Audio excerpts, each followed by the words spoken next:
So today on the Landscape Lowdown, I'm going to talk about winter interest with evergreens.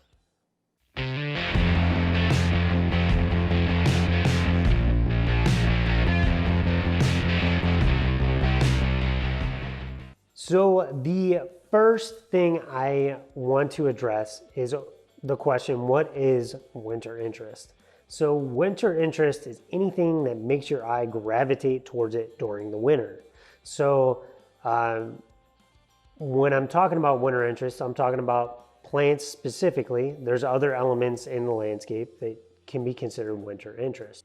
The number one thing that I would recommend having in every single landscape is an evergreen or lots of evergreens. And the reason being is because it's not just winter interest that we're looking at. We are talking about interest all year long. And when we're talking about winter interest, it's just a small part of a bigger picture. Some of the plants that I like to use include pines, spruces, firs. Those three are like kind of my staples. They're the ornamental plants. They're also the bigger, more screening type plants. They vary a lot in their size because of the different cultivars that there are. So with that being said, I'm going to dive into a few little details about what each of those brings to the table and how to identify them. So the first one I mentioned is pine. So your pines are going to either have those long needles or more of a shorter needle. It depends on the variety or the cultivar of your plant. So you have all these different things you have to look at, because you could have the same plant, same genus and species plant that is gigantic, be a real miniature over here. So you've got a whole graduating scale of different sized plants.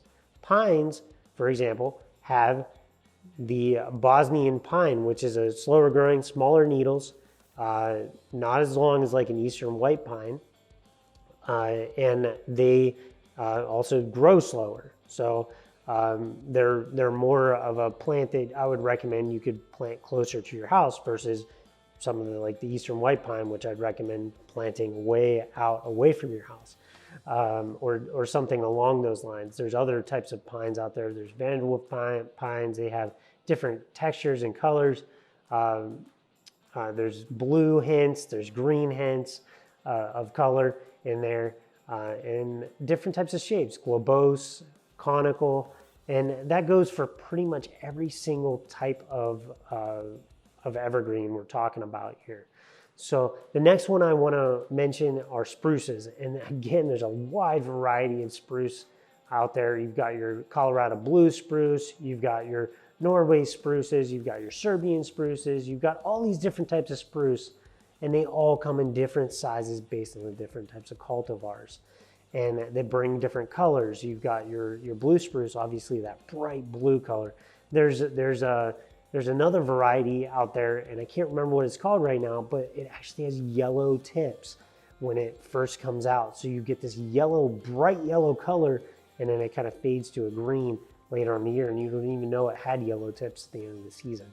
So it's a really cool thing, and it gives you that backdrop of evergreen through that winter time when it's kind of drab and dreary.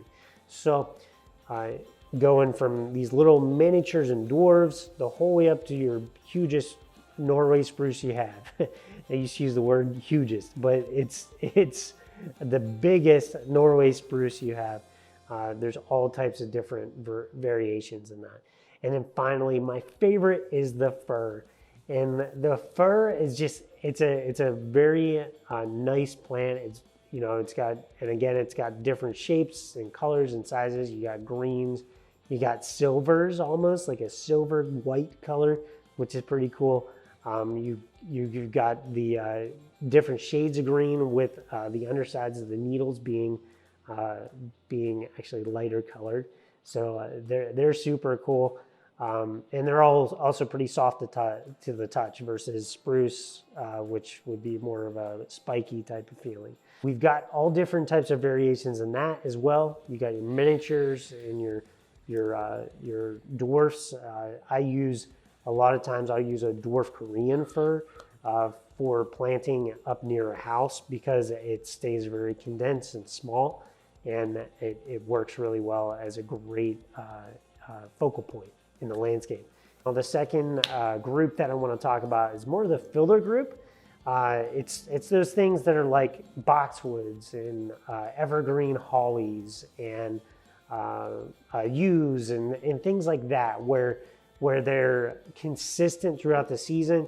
They don't really have a whole lot of change in them, but they are a staple. There's something that can fill the space, give you some evergreen throughout the winter. All good things. Utilize those in hedgerows. You can utilize those in zigzag patterns. You can utilize them individually. Some of the boxwoods are very small and tight, so you could almost use them as little specimen plants. There's lots of different options. Make sure you're planting them where they belong and utilizing them so that you can enjoy those for years to come. So if you have anything you'd like to add to this video, it'd be greatly appreciated. Comment below, message us. If you have any questions, do the same. And thanks for watching. We'll catch you later.